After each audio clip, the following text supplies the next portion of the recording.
We are looking at another episode of Parenting Mistakes. This would be episode 2. This episode we focus in on Disney's Jessie.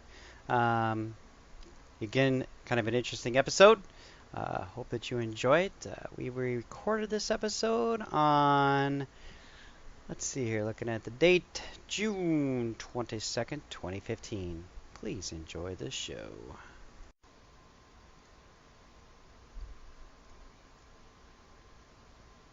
Okay, how was your Father's Day weekend? It was nice. It was quiet. Some of my family is traveling. We do vacation in shifts, not necessarily on purpose, but just sort of phase of life we're in. Oh, that's kind of interesting. I didn't know you guys did that. Yes. Well, because I have to work and my wife is a teacher, she's off for the summer, so she can take a little bit more time, and off you go. Okay. Yeah, do you think that's what's going to happen to me? Well, I think a lot of it has to do with vocation and the types of activities that your children get involved in. Good point, good point. So in other words, because you actually have a year-round position, you actually had to stick around. Yes, and because my children are involved in sports and music, they tend to be involved somewhat during the summer. Oh, okay. But really, what sports during the summer? Oh, lots of sports play. Like what? What do they play in the summer? Basketball. Okay. My Is son this has like just practicing basketball or? There's a summer league for school. Oh, okay. And yeah, Did they'll start cross country in a few weeks. Oh, that's good. That's good. Did Jonathan actually pass school this year? Did he? Oh, yeah. What grade is he in now? He's going to be in ninth. He's in ninth grade, so he graduated from 8th to ninth. Yes. And you did the 8th grade graduation Yes. ceremony? Yes. Was there Bow tie. was there a speech? Oh yeah. Okay. He didn't make it, but he didn't. There was. Yeah. He was not the speaker, but So there was a speech. Do you remember I did a speech in 8th grade? No. Yeah, I did a speech. Did you give the speech? Yes, I gave a speech as sort of comedy relief. I think they actually had an educated person, like an educated student, get up there and say something, and they thought that I could say something that was funny.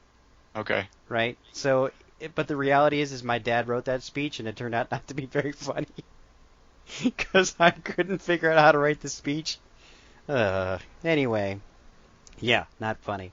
So, Jessie. What Yes. do you know about Jessie as we kind of dive into this night's podcast episode?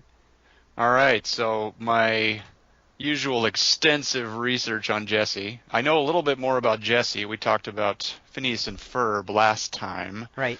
A show that I was not terribly familiar with. I know a little bit more about Jessie because I have a child that enjoys watching Jessie. So Jessie, this is another case where we call over-the-shoulder parenting yes. TV viewing. Yes, Okay, I've watched a little bit of Jessie. Jessie is a live-action show. The basic plot is that Jessie is I don't know exactly how old I would say she is. Probably a high school graduate, maybe a college graduate. That's not particularly obvious, but a little bit older. I don't think it actually matters. She's not in school. She's not in school. She's from Texas. She has come to New York. She wants to be an actress, but that is not happening yet, so she becomes a nanny to 4 children, and they hang out in a multi-million-dollar penthouse. Right. The children consist of one biological child of parents who apparently are on the road a lot, and then 3 adopted children. If I had a guess at what they're trying to shoot for, to be honest, I would say different strokes. Yes. In that all of the elements are there for Yes. different strokes. They're in a Yes. giant New York penthouse. Yes. They have adopted children. There is one older white man. The exception is they don't have Arnold, they have Jessie instead. Something almost, like that, almost yes. verbatim, I could say that they pulled that script right out of the 80s and said, let's tweak it here and there. Yeah, and the 3 adopted children are of various different ethnicities, and so they're obviously trying to appeal to a broad demographic. Yeah, and as you mentioned, there is one adult character, but not a particularly strong adult character in a butler. And there is the bumbling doorman, and there is a giant lizard Right. as a pet. Correct. Because you need to have a pet. Because this is the capital, and we live in the avant-garde, right? Yes. Yes. So, show is sort of your standard cut and dried sitcom. Characters get into sort of simple life challenges, and they somehow work through in I think we need 22 to clarify. minutes. Yeah, but we need to clarify a point there. Because if we just say standard sitcom, I want to say it's more or less a Disney teenage sitcom. Sure. Because if I say sitcom, I'm saying something completely different when I say a Disney teenage or tween sitcom. Yes. But I think it's fair to say that they keep the conflict or sort of life challenges pretty basic. Yeah. Pretty simple. Yeah. So we what'd you obviously think of watched. this? Yeah. So the question. So before we go there, I want to make sure that we do say that we watched Jessie, season 3, a season 3 episode 15, Lights, Camera, Distraction. So Correct. that was the one very episode that we saw.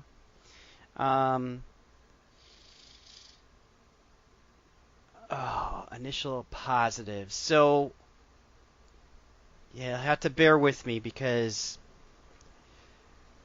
it was a lot of show. So what I liked is I did like the multicultural aspect. I liked that there was a bent to try to work out differences amongst different, like, drastically different cultures. One kid's obviously adopted from India. We have an African American girl, and we have a white kid, right? And then that's just the 3 kids. Oh, and an older white girl. She must be the non-adopted one, I'm assuming. Yes. Right. We have a young, I would say, sort of a general Hispanic group male. Right. Yes, correct. And I like that. I like the fact that they're trying to work it out. It's weird because it's very Disney-fied. I can't say that when I sit down to watch Jessie, we're really dealing with multicultural issues. Correct. It's more or less kind of this. I don't even want to use the term Disney-esque. It's because when I say Disney, there's Disney, and then there's this. There's Disney's tween comedies. We're never going to have an issue. Okay, so don't get me from wrong, but we're never going to have an issue in that show where the white girl has a problem with the black girl because of race. Probably not, although they might. I don't know. They sort of dealt with these types of issues in comedies before, but in a fairly surfacey way. Mm-hmm. Sort Right. of an afternoon after school special sort of way, where there's a very simple concept of, well, this happened and it's obviously wrong, and we're going to work through it, and then we're going to hug at the end, and everyone's going to love each other moving forward. Yeah, I'd absolutely say that's exactly how it would go if any issue like that actually came up. But we can get back to this later. The other thing that I clearly liked about the show is that it did wrap up, and it appeared that despite all of the odds, they came together for Jessie as she was working towards her goal in the episode, which of course was, hey, I'm actually trying to put together a demo tape for this particular competition that might pick me up so that this is my moment of becoming a star. And I'm asking the family to get behind me to film this so that I can actually send this film off to this studio so that I will be discovered. That's the general plot line that I got from it. And of course, wacky hijinks happen along the way, although I would say forced. Yes. What I liked about it was it kind of got to where it said it was going. Yes. And I would say also it's because, again, it's Disney, it's reasonably clean. not a ton of innuendo, sort of your standard pop culture stuff, some of which the kids are going to get, some of which is going to be more for the adults over the shoulders. And as you said, a generally positive message about what it means to rally around a person, to respect a person, to show love with, support and time and that sort of thing. Okay? So it's funny that when we talk about this, we watch this and we go, yeah, blah, blah, blah. I am really, really trying hard to come up with some positives. Well, I think the hard part is that, yes, these types of things do happen in life, but I think we're a little jaded in how it's presented on television. Oh, yeah, totally. Because we all say, gee, it'd be great if all of our family squabbles could wrap up in 20 minutes. Sure. And well, there could be because some good humor along the way. Right, and that's the illusion of TV, right? Like yes. that's you go in to have that experience that things are going to work out in some capacity. But again, we can get straight to concerns if you want, because sure, that's fine. I just really struggled with this show. Sure, go for it. I honestly felt like every single child, also wrapping up the manservant, the butler, hated Jessie. I just like there wasn't a line that didn't go by that was just deep sarcasm, and it was a negative pop at Jessie in some capacity. And if it wasn't a negative pop at Jessie, it was a negative pop at another kid. Or if Jessie was kind of down, she would make a pop at the butler. I didn't really see her making pops at the kids except when he was making advances, like the one older boy was making advances on her. Yes. And she's basically saying, well, in other words, you're disgusting, right? Yes. That's just gross. Yeah, a young boy crush on an older girl type right, of thing. Right. Although he we're talking 22 minutes here, and even he was making pops at Jessie. Yes. I kid you not. We had 22 minutes of this episode, and I should have counted them. I should have counted how many sarcastic statements were made towards all the characters. That basically is the humor of the show. Yeah, and that's I guess one of the areas of concern to sort of say what message do you send to kids that the overall theme of the show is that the kids in theory have a general respect for Jessie, I guess. But how right. I couldn't tell because I actually felt bad. I felt bad watching the show. Well, I know that I know this is almost a gender thing too, and again we can get in some trouble here with stereotyping, but I know that sometimes my wife will suggest that me and my guy friends will sometimes show our affection for each other in weird ways. In other words, we rip on each other. We sort of poke at each other. We joke around, that sort of thing. And that seems to be the whole flavor of the show. Yeah. That if there is love, it is shown through sarcasm and sort of fake respect. Because, Jessie is not what we would call like a particularly responsible nanny. No, none of the adults are responsible. Right. That's what's strange as well, right? I mean, she talks down to the butler, who is the ranking adult in the picture. The parents are nowhere to be found, and we're not really quite sure. I'm not really quite sure in watching this show, like what these kids are supposed to be doing. Like it's just sort of hangout time all the time. Exactly. And again, we understand it's television, and if they had 22 minutes of her helping the kids with their math homework, that's not very good entertainment. I get that. But it just sort of seems to be kind of this free-for-all, romper room type of atmosphere where she's sort of in charge, but you get the impression that the kids could just kind of wander off at any given moment, and she may or may not be aware of what's going on. Well, and then just as far as simple writing is concerned, I don't feel like Okay, so again, I've talked about sort of like you have all these different races. There's a lot of potential for some intermingling. I don't get the feeling that any of those characters are going to grow. Those characters are going to be remain the same every single episode. Nobody is going to.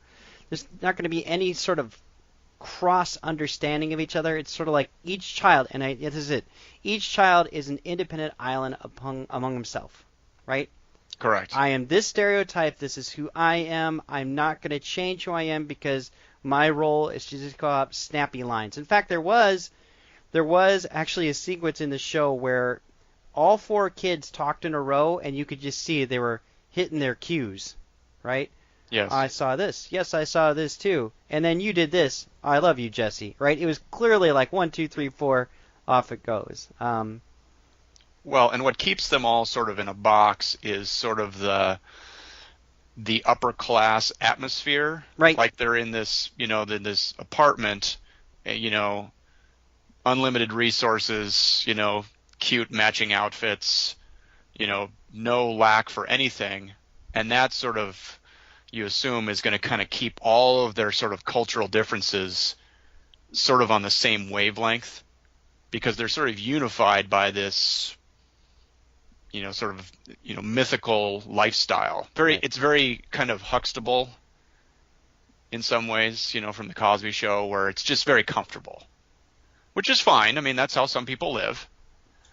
But I don't know if you're a kid watching this, if you just sort of, do you idolize that? Do you say, hey, it'd be cool if I could just kind of live in this penthouse and just kind of roam around all day, just sort of messing around? Yeah, it's like none of that's ever going to be addressed on this show. Again, I'd love to make that clear comparison between this and Different Strokes.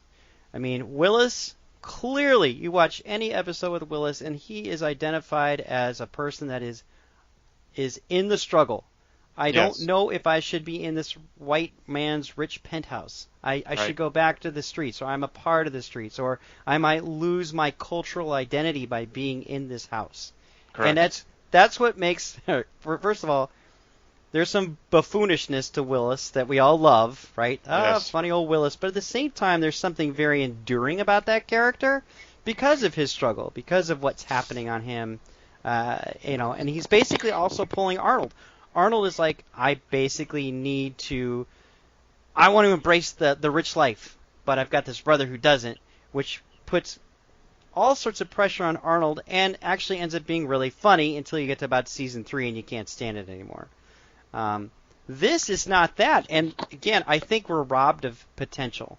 We're robbed of a lot of potential because if we were really looking at how many Indian characters are on TV right now, not a whole lot. And if Disney just kind of switched a little bit, like, hey, we found your adoptive parents, or do you remember living in India, or hey, why don't you present some of your culture into the house? I guarantee you would have paid her. Those kids would be dealing with curry or something really strange, and they don't know how to deal with it. But he wants them to be invested in his culture. And yes, I'm sitting on my soapbox, but there's just so much. I think my frustration with the show is so much lost potential. Again, comparing that to Different Strokes, which they totally got it, and it's a simple sitcom. That's what Different Strokes is. But you got some people that are like, let's mix it up. There's never going to be any mixing on Jessie, and it's void. A little bit. Well, and again, and I mentioned before, I'm not sure if there is a character to look up to on this show. Not that a show needs a character to look up to, but you would hope as a parent that you could put your kids in front of a show where there are characters that are at least have some admirable traits. Mm-hmm. I mean, yeah, these kids are nice kids. Jessie is, a reasonably responsible citizen in theory. The butler has a job. The doorman has a job. I mean, but at the same time, none of them really seem to embody a whole lot of, shall we say, character depth, where you sort of say, that's a really cool character, that's a really cool individual, that's sort of an icon. And again, Disney isn't necessarily in the business of saying we're going to put some really wonderful people in front of you so that you can idolize them, but at the same time they are presenting a character as a focal point. Well, I think actually, I don't think that's actually true. I think Jessie is an idealized character. I think tween girls really like Jessie, and that She's sophisticated. She's beautiful. She is actually in control of the whole situation. There are no parents to respond to. And the adult that she actually has some sort of like, maybe there's some authority there, she completely puts him in a box with an insult left or right, and he hates her. So there's actually no mutual respect between the two. Right, and that's my point. I mean, is that the type of character, if you have a child watching the show, is that the type of character that you want to have? Yeah, okay, you said she's sophisticated and beautiful, but at the same time, what is she? What sort of traits do you say, hey, this is someone that I want my kid to look up to? Yeah, and okay, so yeah, I'm sorry. It sounds like we're going straight for the parent perspective, and I guess what I'm saying is if I try to place myself in the teenage girl world, and I'm thinking to myself, the reason I'd like to watch this show is because of all these things that Jessie can do. Sure. And who she is. And that makes sense. Yeah, absolutely. And that is the appeal for the demographic. Yeah, and it's a real struggle for me because it's completely unappealing. Of course, I'm a 43-year-old dude with 2 kids that I don't want them to be to be in this scenario. I'm actively involved in their lives. I can't imagine just throwing money at my adoptive kids. Yes. It's just the insanity of that scenario too, right? We put all this effort to bringing in these 3 adoptive kids who are clearly across all sorts of cultural lines, and we're not there for them. Correct. We hire a nanny. We hire a nanny and we leave. And we leave with a butler who's not very good at his job other than he's good at making sandwiches. And a giant lizard. And a giant lizard. It's just, his show is insane. I can't in clear conscience recommend this show. Okay, the other point I was going to say is I laughed once, and that was when the doorman's pants split. That was it. And they had a funny camera angle of him running off with his pants split open. Hey, you know what? Sometimes the classics just work over and over, don't they? I recommend the scene where his pants split open. Other than that, it's a lost cause. Yeah. Oh, my word. No. Where do you sit with Jessie? You know, again, if I say that I'm not really in favor of it, I'm a hypocrite because I do allow my preteen daughter to watch the show, but that's okay. I look at it as it's a fairly benign vanilla entertainment experience. Not gonna really generate a lot of good morals to the story. At the same time, is it going to lead kids down a wayward path where they're shooting to be nannies in multi-million-dollar apartments? I don't know if I see that either. Well, let me bring up another point to you that okay. I think as time goes on, we'll just kind of have a little ticker that goes off as we watch more of these shows. Because even Phineas and Ferb, there's 2 ticks already. Absent parents is certainly a theme right now. Like yes. There's absent parents, and whatever adults are there, and this would include Phineas and Ferb's sister as well, or mother, they're incompetent. Yes. They're not up to the task. I'd say that's 2 ticks already. We've seen these kids shows. That's just a recurring theme. And that possibly the lead character, I don't know if there's a 3rd tick here or not, but for sure, absent parents. And what was my other point? Absent parents and... Well, which goes along with that is kids in charge, which we understand. Yeah, which we understand. If you're a writer for a kids show, you're saying, okay, what do kids want? Oftentimes kids at least express that they want to be in charge. Right. Because they say to their parents, can I do this? And the parents say no. And then they say, well, why can't I? Right. You know, and the parents say, when you're an adult, you can eat all the ice cream you want. right, exactly. Well, I'd say that is actually a problem. Well, it's a problem, but at the same time, I don't know. I don't fault people for acknowledging the fact that kids do want to be responsible. Yeah, maybe not responsible. Okay, responsible is the wrong word. Kids want to call the shots. At least they think. Yeah, I'm like, I don't mind kids being responsible. You can't peg me there, but the kids want to call the shots. At least they think they do. Right. No, that because was my fantasy too. In high school, that's totally my fantasy. Like, yeah, hey, I actually had a fantasy where all the parents died and I was in charge, right? Totally.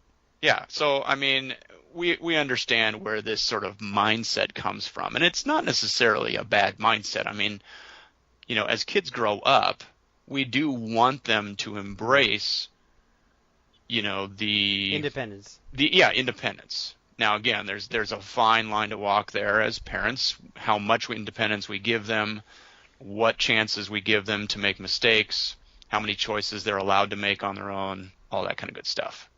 But as you said, we now have two shows where it feels like the main characters sort of have free run of the place. Right.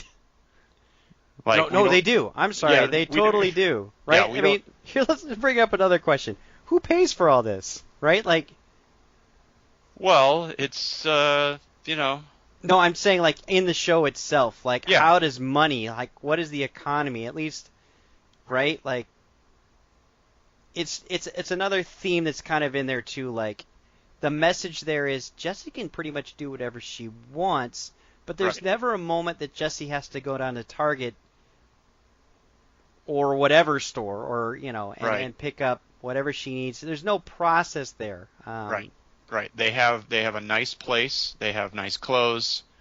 In this episode, they're shooting film. They have all sorts of Right. equipment at their disposal. Yeah, they have limitless resources, Right. which makes the story easier to tell Sure. because you just sort of go to the make-believe land of unlimited funds and you Well, can I'd you say can that's acquire any another pop- tick there is there's the show of unlimited funds, right? Yes, unlimited everything. Right. So Yeah. Again, I kind of sit in the corner of Jessie. No thanks. it's okay. Yep. All right. Well, that's all I got, man. That's all I got too. So All right. until our next episode, Yes. we hope you enjoyed our discussion of Jessie. Yeah. Well, they will. They have.